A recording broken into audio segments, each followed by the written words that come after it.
You can make difficult decisions when it's the right decision for the people that you serve.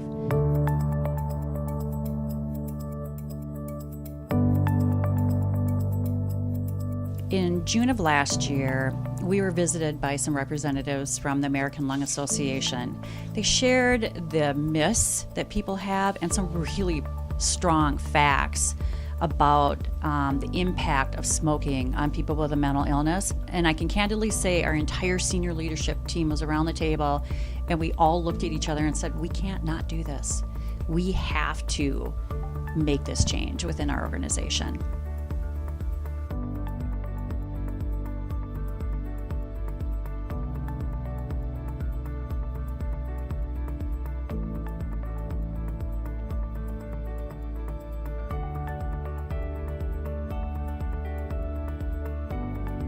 At our clubhouses, members and staff work side by side to get our work done. And as we focus on mental health recovery, we can't pretend that the impacts of tobacco aren't a big part of that. We put a lot of focus on health and wellness, and we help folks work with what they're eating, their diet. We try to get folks to exercise, and yet we don't talk about the number one killer. If you have a mental illness, you are 70% more likely to be a smoker than someone without a mental illness. And smoking is the number one cause of death in this population. Big Tobacco has a very long history of targeting people with mental illness. They've been doing it in the form of free cigarettes to hospitals, ad campaigns, telling people that smoking is going to help them manage their stress and anxiety, and it's just not true. We know this is a big step, and it's a firm one. We don't just see this as an overnight thing. It's going to be a compassionate conversation we have with everyone that we work with. So we're going to help folks connect up with resources for nicotine replacement therapies. We're going to help them call quit lines if they want that support. At each clubhouse, we're creating quit kits and toolbox manuals. We'll help connect folks with their primary care doctors if they want to talk about additional options and support. We'll also be forming cessation support groups in the clubhouses. And we're recruiting quit buddies, former tobacco users who are eager to provide support for their peers.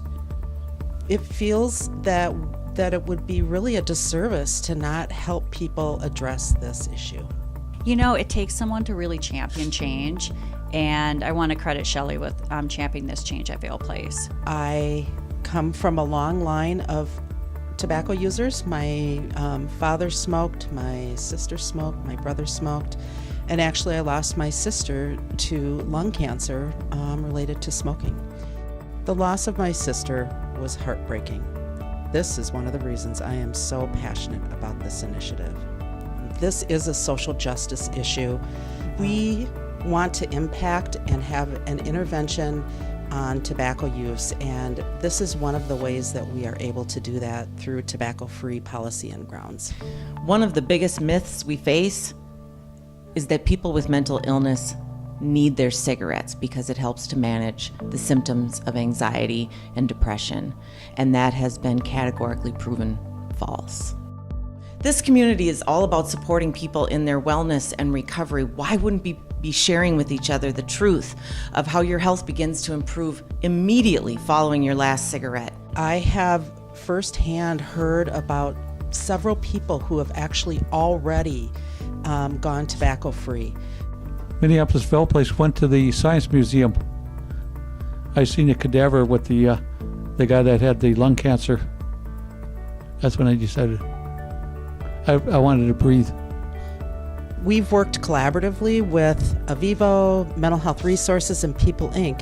as they've actually started the train going down the tracks with this initiative. Any time is the right time to stop smoking, and we're just so pleased to have the resources and the team work from the committee, and we've really made it as simple as possible so that people can take action and stop smoking. It's absolutely possible to quit.